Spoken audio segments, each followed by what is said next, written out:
नमस्कार दोस्तों, आज हम बात करेंगे कैसे यूएस का फेडरल रिजर्व जो कि यूएस का सेंट्रल बैंक है, वो जब अपने इंटरेस्ट रेट को बढ़ाता है या कम करता है, उसका इम्पैक्ट इंडिया पर कैसे होता है। तो जानेंगे हम इस वीडियो में।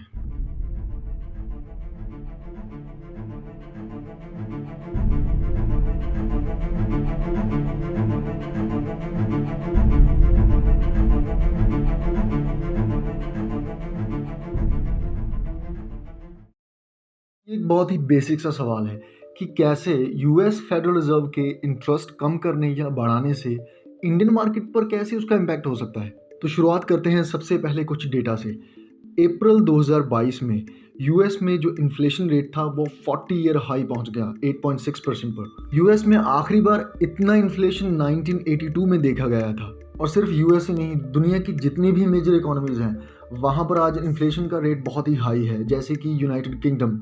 यूके में जुलाई 2022 में रिटेल इन्फ्लेशन 10.1% था। और कुछ ऐसा ही हाल भारत का भी है, जहां पर अप्रैल के महीने में जो इन्फ्लेशन था वो 8 ईयर हाई पर पहुंच चुका था। अब दोस्तों, ये सब बताने की बात नहीं है कि इन्फ्लेशन को कंट्रोल करना क्यों जरूरी है, क्योंकि मैं पहले ही ये सब बहुत सी वीडियो में बता चुका हूं। लेकिन फिर भी अगर मैं ब्रीफली एक्सप्लेन करूं क्यों इन्फ्लेशन को कंट्रोल करना चाहिए, तो इसके 2-3 कारण हैं। सबसे पहला कारण तो यही है कि ये आम आदमी की जो परचेजिंग पावर होती है उसको बिल्कुल कम कर देता है। आपने जितनी भी इन्वेस्टमेंट कर रखी हैं, जैसे कि पीपीएफ अकाउंट है, सेविंग अकाउंट है या एफडी है या फिर म्यूचुअल फंड्स है, उनमें से जितनी भी आपको रिटर्न आएगी वो इन्फ्लेशन की वजह से कम हो जाएगी। इसके अलावा इन्फ्लेशन की वजह से गवर्नमेंट की टैक्स कलेक्शन भी कम होती है, क्योंकि इन्फ्लेशन के दौरान लोग सेविंग्स ज़्यादा करते हैं और खर्च कम करते हैं, जिसकी वजह से सरकार की टैक्स कलेक्शन फॉल कर जाती है। Now let's back to the topic. दोस्तों, हम बात कर रहे थे कि इस वक्त ऑलमोस्ट पूरी दुनिया ही इन्फ्लेशन से स्ट्रगल कर रही है और खासकर यूएस, यूके और इंडिया जैसी इकोनॉमीज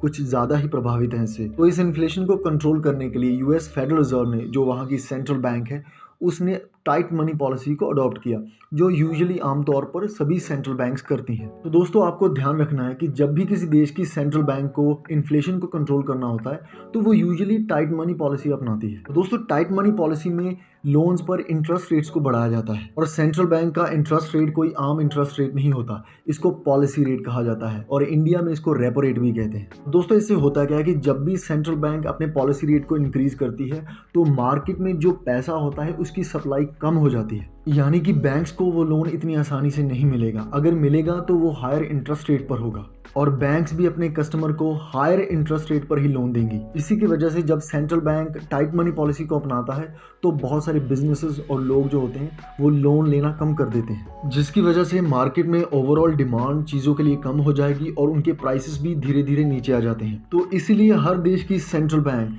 इन्फ्लेशन को कंटेन करने के लिए टाइट मनी पॉलिसी का इस्तेमाल करती है। तो दोस्तों, अब हम देखेंगे कि जब भी यूएस की central bank tight money policy follow करती है, यानी कि वो अपने इंटरेस्ट रेट को बढ़ाती है, उसका इम्पैक्ट इंडिया पर क्या होता है। तो सबसे पहले तो एफपीआईज, फॉरेन पोर्टफोलियो इन्वेस्टर्स, वो इंडियन मार्केट से अपने पैसे को पुल आउट करते हैं। देखिए दोस्तों, ऐसे बहुत से इन्वेस्टर्स होते हैं जो इंडिया में डायरेक्टली इन्वेस्ट नहीं करते, वो इंडिया की कैपिटल मार्केट यानी कि स्टॉक मार्केट के थ्रू इन्वेस्ट करते हैं। और जब भी यूएस का फेडरल रिजर्व अपने इंटरेस्ट रेट को बढ़ाता है तो ऐसे जितने भी इन्वेस्टर्स होते हैं वो अपने पैसे को इंडिया की मार्केट से पुल आउट करते हैं और वापस से यूएस की मार्केट में लगाते हैं, क्योंकि वहाँ पर रिस्क कम है। दोस्तों, जैसे जैसे ये एफपीआईज अपने पैसे को भारत की मार्केट से निकालते जाएंगे, वैसे वैसे इंडियन रुपी की वैल्यू डेप्रिशिएट होती जाएगी, जिसका मतलब है कि इंडियन रुपी यूएस डॉलर के मुकाबले अपनी वैल्यू को लूज करेगा। फॉर एग्जांपल, पहले अगर आप एक यूएस डॉलर को 50 रुपए में खरीदते थे, अब वो सेम एक यूएस डॉलर को अगर आप अब 70 रुपए में खरीदते हैं तो इसको हम कहेंगे कि रुपी डेप्रिशिएट हो चुका है। अब दोस्तों, ये चीज़ हमेशा याद रखिएगा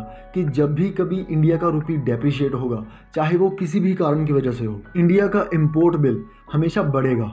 अब दोस्तों, आपको पता ही होगा कि भारत दुनिया का तीसरा सबसे बड़ा ऑयल कंज्यूमर है और इसके अलावा हम नेचुरल गैस और फर्टिलाइजर्स को भी इंपोर्ट करते हैं। और जैसे ही इंडियन रुपी ने अपनी वैल्यू को लूज किया, अब हमारे लिए उस क्रूड ऑयल को खरीदना बहुत महंगा हो जाएगा, जिसकी वजह से ट्रांसपोर्टेशन की कॉस्ट बढ़ेगी और अल्टीमेटली पूरी इकोनॉमी में हर चीज़ का प्राइस बढ़ जाएगा।